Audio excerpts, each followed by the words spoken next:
প্রশ্নের ক্ষেত্রে তোমরা অনেকেই একটা কারণে মার্কস কম পাও। ক্ষয়ের পুরো কোয়েশ্চেনের অ্যান্সার একটা প্যারার মধ্যে হচ্ছে করো। এটা কিন্তু ভাইয়া করা যাবে না। সৃজনশীলের ক্ষয়ের প্রশ্ন অলওয়েজ কি করতে হবে? ২ টা প্যারাতে করতে হবে।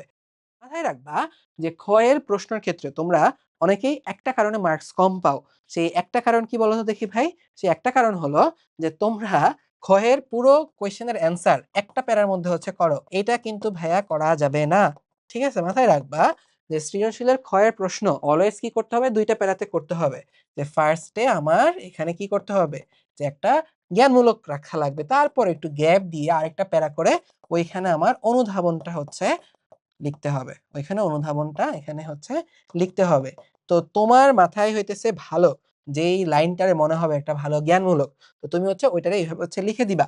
আর যেটা মনে হবে এরপরে ওইটারে তুমি একটু এক্সপ্লেইন করে হচ্ছে এরকম আরেকটা প্যারাতে লিখলা। কিন্তু যদি তুমি এরকম হচ্ছে একটা লেডামারা করে এক প্যারাতেই সব লিখে ফেলো, জিনিসটা আসলে ভালো দেখায় না। কথা বুঝতে পারতেছো? যেমন হচ্ছে এটিপিকে কেন জৈবমুদ্রা বলা হয়? ঠিক আছে? তুমি এটা বলতেই পারো যে আমাদের দেহাভ্যন্তরে সংঘটিত সমস্ত কাজে, ঠিক আছে? ম্যা শক্তির উৎস হিসেবে এটিপিকে ব্যবহার করা যায়। এই কারণে এটিপিকে জৈবমুদ্রা বলা হয়। তুমি এক লাইনে বলে ফেললা। ঠিক আছে? বা এটিপির শক্তিকে ব্যবহার করে আমাদের যেকোনো দেহাভ্যন্তরে, কোষের অভ্যন্তরে সমস্ত কার্যক্রমই সংঘটিত হতে পারে। এরকম করে বুঝায় বললা। তারপরে তুমি চলে আসলা। এরপরে তুমি পরের প্যারাতে এক্সপ্লেইন করলা যে এটিপির মধ্যে কি থাকে? ৩ টা ফসফেট থাকে। প্রান্তীয় ফসফেটের মধ্যে 7.3 কিলো ক্যালোরি শক্তি থাকে। এই শক্তিটাকে হচ্ছে আমরা যেকোনো জায়গায় ইউজ করতে পারি। এছাড়াও আমাদের বডিতে হচ্ছে আরো অনেক যৌগ থাকে যেটার মধ্যে শক্তি থাকে যেমন শর্করা, প্রোটিন, NADH2 তোমরা পড়ছো না? NADH2 এর মধ্যে শক্তি থাকে, PDH2 এর মধ্যে শক্তি থাকে। কিন্তু এগুলো আমরা কি করতে পারি না? যখন তখন ব্যবহার করতে পারি না। তাই আমরা যেহেতু শুধুমাত্র এটিপিটাই ইউজ করতে পারি, তাই এটিপিকে জৈবমুদ্রা বলা হয়। তার মানে বুঝতে পারছি তো কিভাবে অ্যান্সার করা লাগবে? ১ম এ তুমি একটা জ্ঞানমূলক একটা লাইন লিখবা। তারপরে তুমি হচ্ছে অনুধাবনে আলাদা একটা প্যারা করে লিখবা।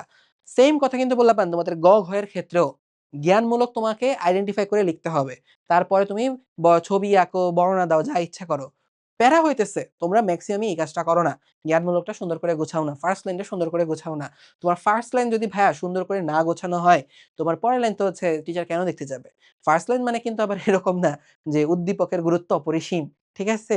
উদ্দীপকে অনেক সুন্দর করে বোঝানো হয়েছে। উদ্দীপকের গুরুত্ব নিচে দেয়া হলো, এরকম না।